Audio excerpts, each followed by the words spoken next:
नमस्कार, मैं मोनिका स्वागत करती हूँ आपका अपने YouTube channel study with Monika में। आज की वीडियो में हम बात करने वाले हैं क्लास 12th हिस्ट्री के 7th चैप्टर के बारे में, जो है विजयनगर साम्राज्य, जिसका टाइटल है। इस चैप्टर के हम जो है 3 पार्ट पहले देख चुके हैं। आज जो हमारा ये लास्ट वीडियो होने वाला है इस चैप्टर का। इस वीडियो में हम अपने चैप्टर को कंप्लीट करेंगे।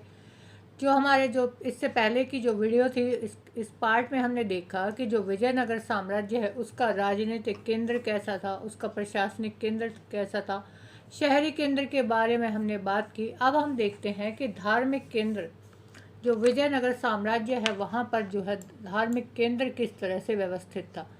राजधानी का चयन तुंगभद्रा नदी के तट से लगे शहर के चट्टानी विभाग की ओर ध्यान केंद्रित करें तो स्थानीय मान्यताओं के अनुसार ये पहाड़ियाँ रामायण में उल्लिखित बाली और सुग्रीव के राज्य की रक्षा करती थी। देखिए, जो विजयनगर साम्राज्य था, जिस जगह पर वो फैला हुआ था, हमने देखा कि किस तरह से उसकी किलेबंदी की गई थी। और वो किलेबंदी जो की गई थी दीवारों से, वहाँ पर जो पहाड़ियाँ थी, पत्थर जो थे, उनके साथ जो है उनको लिंक किया गया था एक सुरक्षा की दृष्टि से, जो है उसको मजबूती देने के लिए।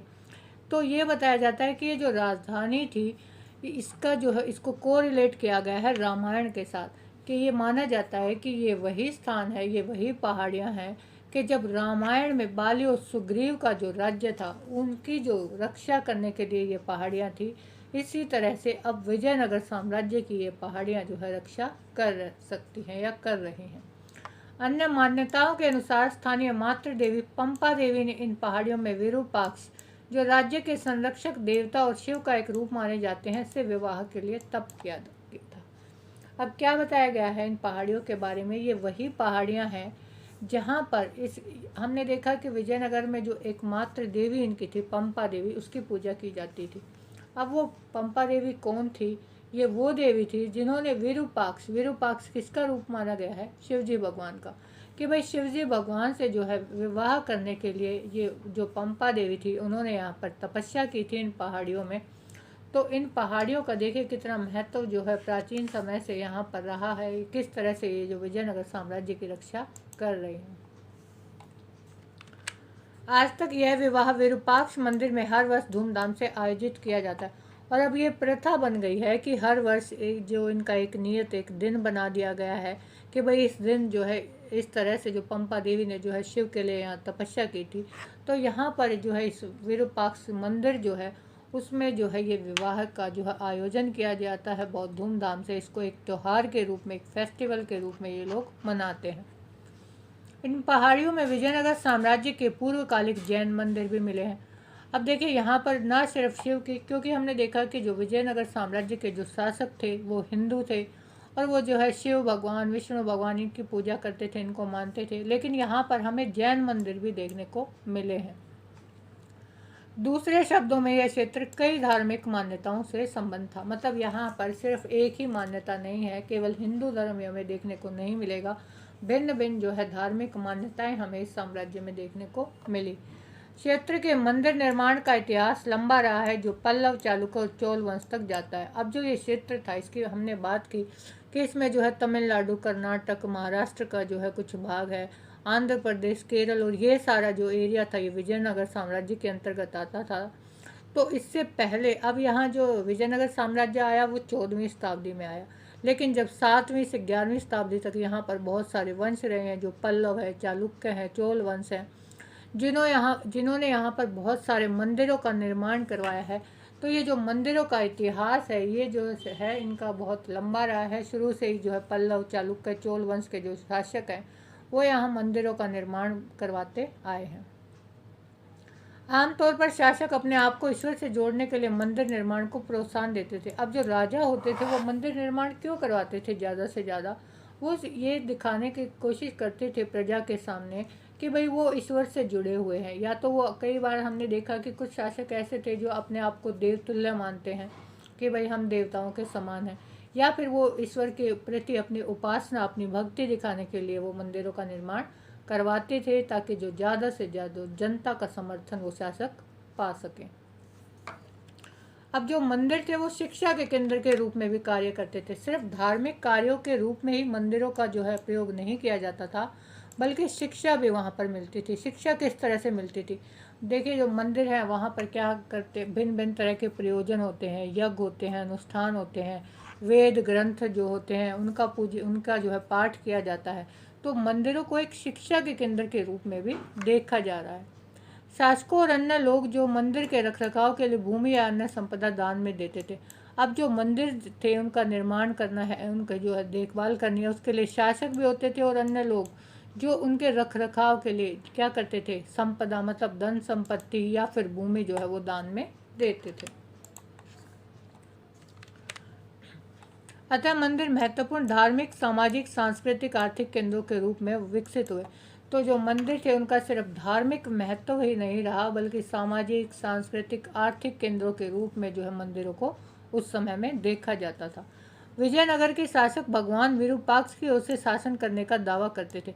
अब जो विजयनगर में जो शासक आए वो क्या दावा करते थे कि हम जो है भगवान विरूपाक्ष, विरूपाक्ष किसका रूप माना गया है? शिव का। कि ये कहते हैं कि भाई हम जो है शिव भगवान के जो है वंशज हैं, या उनका जो है एक के रूप में ही हम आए हैं, कि भाई हम शिव की ओर से, विरूपाक्ष की ओर से यहाँ पर शासन कर रहे हैं। मतलब हमें जो है दैवीय शक्तियाँ जो हमें प्राप्त हैं। सभी राजकीय आदेशों पर सामान्यतः कन्नड़ लिपि में श्री विरूपाक्ष शब्द अंकित होता था, और जो भी राजकीय आदेश निकाले जाते थे राज्य में, उनमें क्या होता था, क्या लिखा होता था? कन्नड़ जो भाषा है वहाँ के साउथ में हम देखते हैं, तो उसमें जो है श्री विरूपाक्ष शब्द जो है वो लिखते थे। जैसे अगर हम देखें कि हम कोई मान लो नई बुक लेके, नोटबुक लेके आए हैं या नया पेन लेके आए हैं, तो हम सबसे फ्रंट पेज पे क्या लिखते हैं? जैसे श्री राम लिखते हैं, या कुछ अपने अपने अपने जो जिसको मानता है, जिस भी भगवान को, उनका हम जो है नाम लिखते हैं। तो इसी तरह से वहाँ पर जो राजकीय आदेश जो राजा पारित करता था उस पर वो श्री विरूपाक्ष लिखवाता था। शासक देवताओं ने अपने संबंधों के संकेत के रूप में के विरुद्ध हिंदू सूरत राणा का प्रयोग भी करते थे। यह अरबी भाषा के शब्द सुल्तान, जिसका अर्थ राजा, का संस्कृत अनुवाद था, जो शाब्दिक रूप से इसका अर्थ था सुल्तान।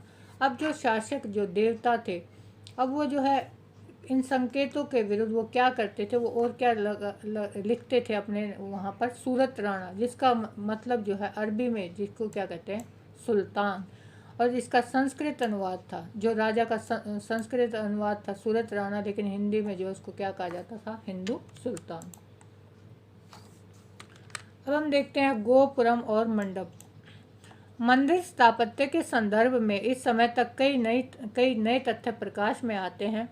इनमें विशेष तौर पर बनाई गई संरचनाएं जो राज्य की सत्ता की पहचान थी शामिल है। अब जो मंदिर बनाए गए ना, उनकी जो है उनकी बनावट, उनकी संरचना कैसी थी, उसके बारे में हम पढ़ेंगे। इनका सबसे अच्छा उदाहरण हमें देखने को मिला राय गोपुरम। राय गोपुरम का मतलब क्या होता है? राय का मतलब होता है शासक। अब उस शासक ने जिन मंदिरों का निर्माण करवाया उनके ऊपर क्या बनवाया उन्होंने? गोपुरम अथवा राजकीय प्रवेश द्वार। अब इन गोपुरमों को क्या बोलते थे? राजकीय प्रवेश द्वार, जो अक्सर केंद्रीय देवालों की मीनारों को बौना प्रतीत कराते थे, जो लंबी दूरी से मंदिर के होने का संकेत देते थे। अब जो ये गोपुरम थे, इसकी शेप कैसे होती है? देखिए आप ये एक तस्वीर देखिए, इसमें जो है यहाँ पर एक प्रवेश द्वार है ये मंदिर का, और जो ये संरचना बनाई गई है ऊपर तक, इसको बोलते थे गोपुरम। ये जो है बहुत ऊंची ऊंची जो है संरचनाएं बनवाते थे ये गोपुरम की। तो ये क्या कह रहे हैं कि भाई ये जो मंदिरों की जो गोपुरम की संरचना होती थी, उसके आगे जो शासकीय जो केंद्र होते थे राजा के, जो या फिर जो देवालय मंदिर होते थे, उनकी जो मीनारें होती थी वो बोना मतलब छोटी लगती थी उनके सामने। कि भाई ये इतनी दूर से भी अगर हम किसी मंदिर को देख रहे हैं, क्योंकि बहुत ही ऊंची ऊंची ये जो है इमारतें गोपुरम होते थे, अब दूर से ही देखेंगे तो हमें बहुत दूर से हम उनको देख सकते हैं, तो लंबी दूरी से ही हमें क्या पता लग जाता था कि भाई यहाँ पर कोई मंदिर है इन गोपुरमों को देखकर। अब संभवतः क्या था कि ये शासकों की ताकत की याद दिलाते थे। अब जितना ज़्यादा ऊंचा जो है गोपुरम बनवाया, उससे क्या पता लगेगा? जिस भी शासक ने बनवाया है वो उसकी ताकत को दिखाता है कि भाई ये कितना शक्तिशाली जो राजा है, जो जितनी जो है ऊंची मीनारों के निर्माण के लिए आवश्यक साधन, तकनीक, कौशल जुटाने में सक्षम थे। अब जो है जितना जो शासक है वो जो है जितनी ऊंचा गोपुरम बनवाएगा, जितनी ऊंची संरचना होगी, वो क्या बताई गई कि भाई ये शासक कितना शक्तिशाली है, और इसने इस मीनार के निर्माण के लिए किस तरह से साधन, अपनी जो है तकनीक, भाई वो उसके लिए सामान भी लेके आया, उसके लिए टेक्नोलॉजी का भी उसने यूज़ किया, अपने कौशल का जो है उसने प्रयोग किया, और इस तरह से इसने इस गोपुरम का, इन मंदिरों का निर्माण करवाया है। अन्य विशिष्ट अभिलक्षणों में मंडप तथा लंबे स्तंभों वाले गलियारे जो अक्सर मंदिर परिसर में स्थित देवस्थलों के चारों ओर बने थे सम्मिलित थे। अब गोपुरमों के अलावा हम देखते हैं क्या होता था मंदिरों में मंडप। मंडप जैसे मैंने पहले भी पिछली वीडियो में भी आपको बताया था कि इस तरह से जो है खम्भों के बीच में एक संरचना होती है जहाँ पर बैठकर वो जो है या तो वही किसी तरह की प्रशासनिक या धार्मिक चर्चा करते होंगे, और लंबे लंबे गलियारे जो लंबे स्तंभों वाले लंबे लंबे खंभे लगा दिए जाते थे, गलियारे बना दिए जाते थे। वो जो देवस्थल थे, जो देवस्थल थे जहाँ पर देवताओं का स्थान था, उसके चारों ओर इनको मंडपों को, गलियारों को बनाया जाता था। अब हम देखेंगे दो मंदिरों के बारे में कि वे जो है किस तरह से बने थे। एक है विरूपाक्ष मंदिर, विरूपाक्ष मतलब शिव का मंदिर, और एक है विट्ठल मंदिर। विट्ठल मंदिर जो है किसका मंदिर है?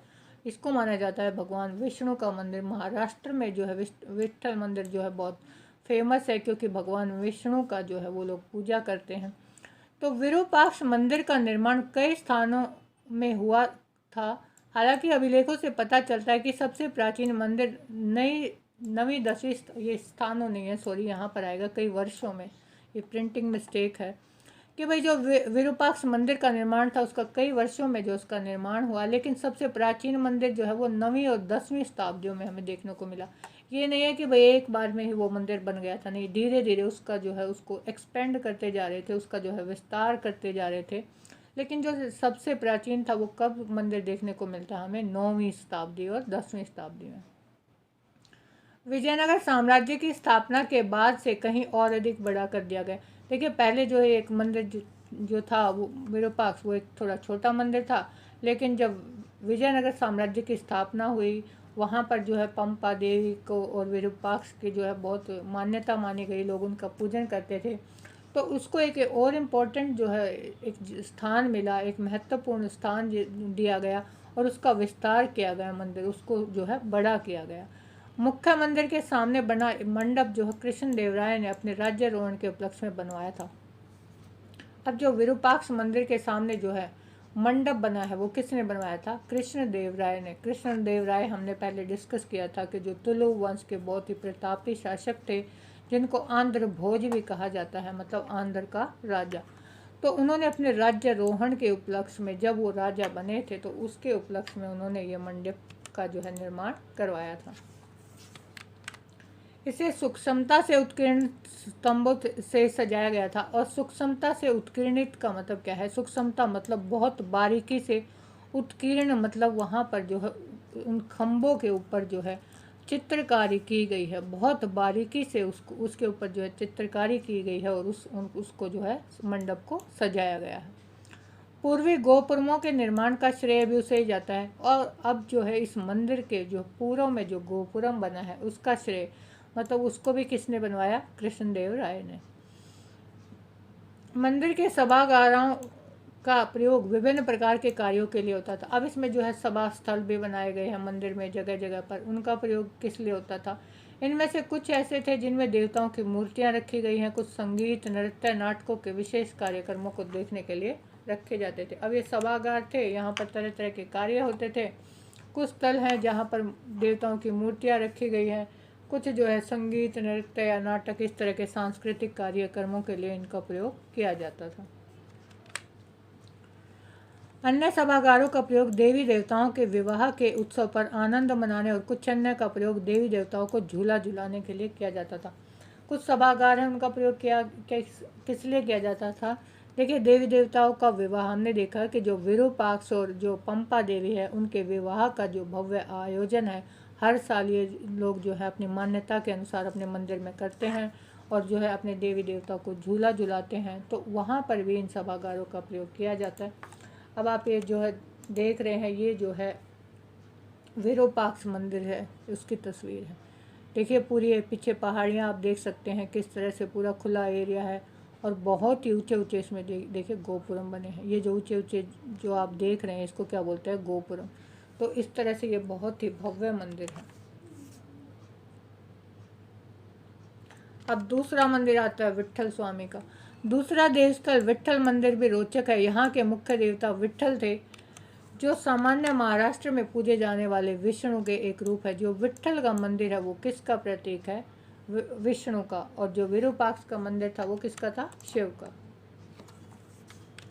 इस देवता की पूजा को कर्नाटक में आरंभ करना माध्यमों की पहचान है, जिससे एक सामाजिक सांस्कृतिक के निर्माण के लिए विजयनगर के शासकों ने अलग अलग परंपराओं को आत्मसात किया। अब ये क्या दिखाता है? देखिए वहाँ पर जो मेन जो उनका जो भगवान था वो क्या था? विजयनगर साम्राज्य के शासकों का शिव को वो मानते थे, पंपा देवी की पूजा करते थे। लेकिन अगर यहाँ पर ये विष्णु की भी पूजा कर रहे हैं और विट्ठल का जो मंदिर बनवाया, तो इससे हमें क्या पता चलता है कि भाई ये अलग अलग जो धार्मिक परंपराएं थी उनको भी आत्मसात करते थे। मतलब ये नहीं है कि सिर्फ अपने धर्म की या अपने भगवान की ये लोग जो है पूजा करते हों, बल्कि इन्होंने दूसरे जो भगवान थे उनका भी जो है आदर सम्मान किया और अपनी परंपराओं में इनको आत्मसात किया है।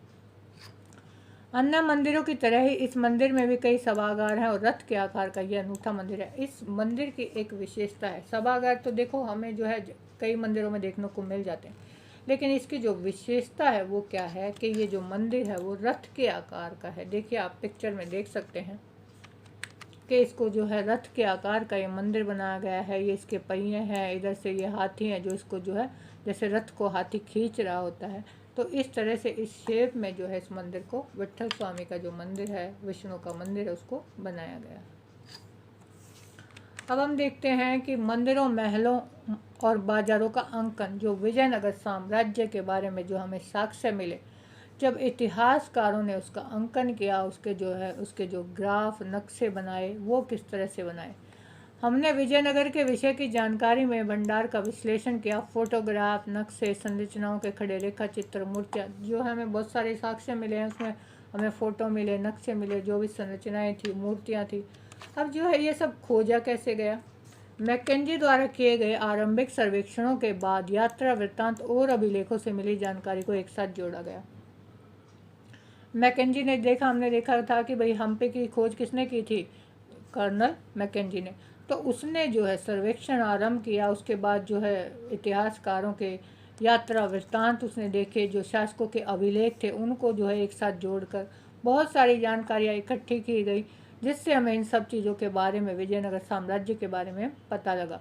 20वीं शताब्दी में इस स्थान का संरक्षण भारतीय पुरातात्विक सर्वेक्षण तथा कर्नाटक पुरातत्व संग्रहालय विभाग द्वारा किया गया। अब जब 20वीं शताब्दी में की हम बात करें तो इसमें भारतीय सर्वेक्षण विभाग और जो कर्नाटक पुरातत्व संग्रहालय विभाग है, दोनों ने मिलकर जो है इसके ऊपर कार्य किया। 1976 में जो है हम्पी को राष्ट्रीय महत्व के स्थल के रूप में मान्यता मिली। जो हम्पी है उसको जो है वर्ल्ड हेरिटेज साइट के रूप में जो है माना गया 1976 में। तदोपरांत 1980 के दशक के आरंभ में विविध प्रकार के अभिलेखन प्रयोग से व्यापक और अध्ययन सर्वेक्षणों के माध्यम से विजयनगर में मिले भौतिक अवशेषों के सूक्ष्मता से प्रलेखन की एक महत्वपूर्ण परियोजना का शुभारंभ किया। और यहीं से जब जो है इन जो है पुरातत्वविदों को जो साक्ष्य मिले, अभिलेख मिले, यात्रा वृत्तांत मिले, कर्नल मैकेंजी ने इनका सर्वेक्षण करना शुरू किया, तो उसके बाद यहाँ से 1980 के बाद ये प्रक्रिया शुरू की गई। इन भौतिक अवशेषों को जो है सूक्ष्मता से, बिल्कुल बारीकी से इनकी जांच की गई और जो है ये परियोजना आरंभ की गई और विजयनगर साम्राज्य के बारे में हमें पता लगा। लगभग 20 वर्षों के काल में पूरे विश्व के दर्जनों विद्वानों ने इस जानकारी को संरक्षित करने का कार्य किया। और उसके बाद देखिए अब हम जो है 2020 में आ गए हैं, तो जब 1980 के बाद 2000 तक तो है क्या है कि भाई बहुत सारे जो है दर्जनों विद्वान थे, तो उन्होंने बहुत सारी जानकारियाँ अलग अलग जगह से बहुत सारी जानकारियाँ जुटाई और सिर्फ एक हिस्से को देखें। अब हमें इनकी जो है बहुत सारी जानकारियाँ मिलती हैं, लेकिन एक का हम यहाँ अध्ययन करेंगे, वो क्या है? इसका मानचित्र निर्माण जो है विजयनगर साम्राज्य का किस प्रकार किया गया है।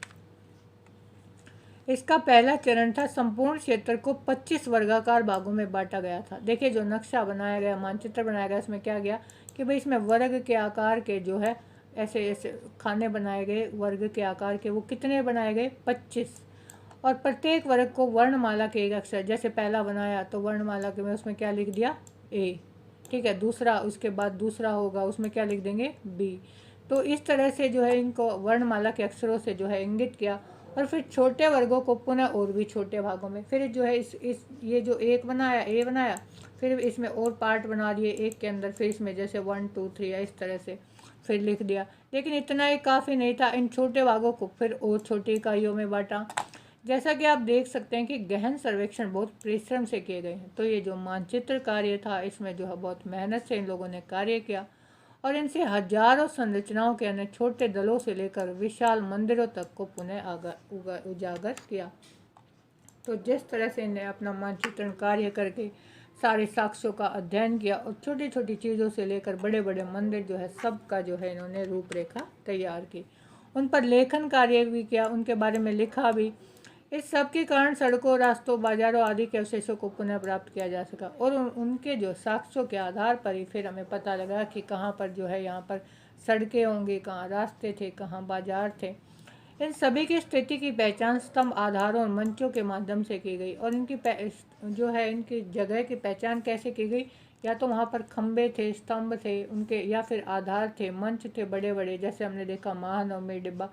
अब उसका अगर जो जो ऊपर का जो पार्ट था, अगर वो लकड़ी का बना है तो वो तो उसमें कुछ बचेगा नहीं, लेकिन जो पत्थर का जो स्तंभ है वो हमें वहाँ पर अभी भी मिलेंगे। एक समय जो बाजार जीवन थे उनका बस अब कुछ और यहाँ अंश यहाँ पर बचा है। जो बाजार थे जो पहले वहाँ पर होते थे, अब उनके जो है कुछ ही अंश वहाँ पर, कुछ ही साक्ष्य हमें वहाँ देखने को मिलते हैं, क्योंकि वो पूरी तरह से इतने साल हो गए अब वो नष्ट हो चुके हैं। उत्तरों की खोज में प्रश्न। देखिए, उत्तरों की खोज में प्रश्न का मतलब क्या है कि अब हमारे सामने अगर कोई पुरातत्वविद कुछ अभिलेख या कुछ साक्ष्य लेकर आता है, तो हमारे मन में जो है किसी भी प्रश्न के उत्तर के लिए नए प्रश्न हमारे दिमाग में आते हैं कि भाई यहाँ पर जो है किस तरह की संरचनाएं रही होंगी किसी पर्टिकुलर एरिया में, या फिर यहाँ पर जो है यहाँ साम्राज्य था वो कैसा रहा होगा।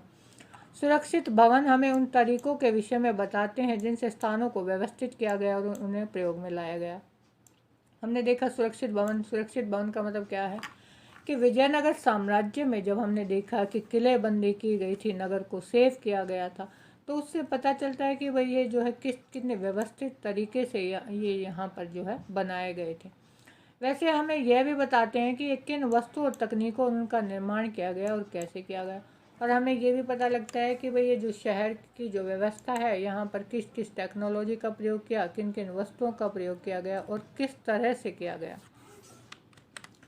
उदाहरण के लिए किसी शहर की किलेबंदी के अध्ययन को हम उसके प्रतिरक्षण आवश्यकता और सामरिक तैयारी को समझ सकते हैं। अगर हम एग्जाम्पल के रूप में देखें कि मान लो कोई शहर है, उसकी किलेबंदी की गई है, तो हम उसे किस रूप में देखेंगे कि भाई एक तो उसकी प्रतिरक्षण मतलब सुरक्षा की दृष्टि से उसकी किलेबंदी की गई है, दूसरा जो उसकी सामरिक तैयारी कि भाई वो जो सेना है वहाँ की वो कितनी तैयार है सामरिक दृष्टि से कि कोई भी उनके ऊपर अगर आक्रमण करता है तो हम पहले से ही रेडी हैं। यदि हम उनके अन्य स्थानों के भवनों के से तुलना करें तो भवन हमें विचारों के फैलाव और सांस्कृतिक प्रभाव के बारे में बताते हैं और इन विचारों को जाहिर करते हैं जो निर्माणकर्ता या प्रश्रयदाता व्यक्त करना चाहते थे। अगर हम किसी जगह के भवनों को देखें, उनके महलों को देखें, तो वो हमें क्या दिखाएंगे कि भाई उनके जो है अगर कोई भवन देखा हमने तो हमें ये पता लगेगा कि भाई संस्कृति कैसी थी वहाँ की, उनके लोगों के विचार कैसे थे, और जो बनाने वाला है उसने जब इसको बनाया था इस महल को, इस भवन को, तब जो है उसके क्या विचार रहे हैं इसके पीछे, या फिर जो प्रश्रयदाता या फिर जिसने उसको बनवाया है उसकी क्या भावनाएं रही है। तो बहुत सारी चीज़ें जो हैं हमें इन अभिलेखों से, इन साक्ष्यों से पता लगती हैं। वे अक्सर ऐसे चिन्हों से परिपूर्ण रहते थे जो उन्हें सांस्कृतिक संदर्भ का परिणाम होते हैं। मतलब यह है कि बहुत सारे चिन्ह हमें देखने को मिलते हैं जिससे उनके सांस्कृतिक संदर्भ के बारे में हमें पता चलता है। इन्हें हम समझ सकते हैं जब हम अन्य स्रोतों जैसे साहित्य, अभिलेखों और लोक प्रचलित परंपरा से मिली जानकारी को संयोजित करें। अब इन सारी चीज़ों के बारे में हमें पता कैसे लगेगा? या तो हम अभिलेखों को देखेंगे कि भाई उस समय के जो अभिलेख हैं उनमें क्या लिखा हुआ है, या फिर जो लोक परंपरा से जो प्रचलित आ रहे हैं, मतलब एक कहावतें किसी भी एरिया के बारे में, किसी भी व्यक्ति के बारे में, ये है ना कि भाई एक पीढ़ी से दूसरी पीढ़ी चलती रहती है। जैसे किसी के बारे में बताया कि भाई वो बहुत हमने देखा कि भाई कृष्णदेव राय था, वो बहुत शक्तिशाली था। आगे हम पढ़ेंगे फिर जो है हमारे आने वाली अब पीढ़ियाँ हैं तो लोक परंपरा में ये चीज़ें चलती रहती हैं कि भाई जो विचार हैं वो स्थानांतरित होते रहते हैं, उनसे हमें ये सारी जानकारियाँ मिलती हैं। स्थापत्य तत्वों का परीक्षण हमें यह नहीं बताता कि सामान्य पुरुष, महिलाएं, बच्चे, जो शहर के आसपास के क्षेत्र में रहने वाली जनसंख्या का एक बड़ा भाग था, वो प्रभावशाली भवनों के विषय में क्या सोचते थे। लेकिन बहुत सारी चीज़ें जो हैं वो हमारे सामने अभिलेखों से, साक्ष्यों से जो है वो छुपी रहती हैं, हमें नहीं पता लगता। जैसे अगर हम देखें कि वहाँ बड़े बड़े महल थे, उनके बारे में वहाँ की जो जनता थी, जो महिलाएं थी, पुरुष, बच्चे थे, वो उनके बारे में क्या सोचते थे, इस जो है इसकी हमें कोई जानकारी नहीं है, इसके बारे में हमें कुछ नहीं पता। क्या उनके शाही केंद्र अथवा धार्मिक केंद्र के किसी विभाग में पहुँच थी, या क्या वह मूर्ति के सामने से तेजी से निकल जाते या देखने के लिए रुकते, सोचते और उसके जटिल प्रतिचित्रण को समझने का प्रयास करते। और वह लोग जिन्होंने विशाल निर्माण परियोजनाओं पर कार्य किया था, इन उद्यमों के विषय में क्या सोचते थे जिनके लिए उन्होंने श्रमदान किया। अब ये क्या कह रहे हैं कि हमें नहीं पता कि जो वहाँ पर रहने वाले लोग हैं, वो जो वहाँ के शहरी केंद्र हैं, शाही केंद्र हैं या धार्मिक केंद्र हैं, बड़ी बड़ी मूर्तियाँ हैं, बड़े बड़े मंदिर हैं, पता नहीं भाई वो उनको वहाँ पर जब वहाँ से गुजरते होंगे तो वो सामने से रुक के उनको देखते होंगे, या फिर ऐसे उनके सामने से निकल जाते होंगे। और जो बनाने वाले हैं उन बड़े बड़े भवनों को, उन संरचनाओं को, वो उनके बारे में क्या सोचते थे जिन्होंने अपना श्रमदान दिया है, जिन्होंने इतनी मेहनत करके उनको बनाया है। तो मतलब लोगों के जो विचार हैं उनके बारे में हमें जो है इन अभिलेखों से, इन साक्ष्यों से कोई भी जानकारी प्राप्त नहीं होती। तो आज हमारा ये विजयनगर साम्राज्य का चैप्टर कंप्लीट हुआ। वीडियो आपको अच्छी लगी हो तो चैनल को सब्सक्राइब ज़रूर करें अगर आपने अभी तक नहीं किया है, और बेल आइकन को प्रेस कर दें ताकि नोटिफिकेशन आपको लेटेस्ट वीडियो की मिलती रहे।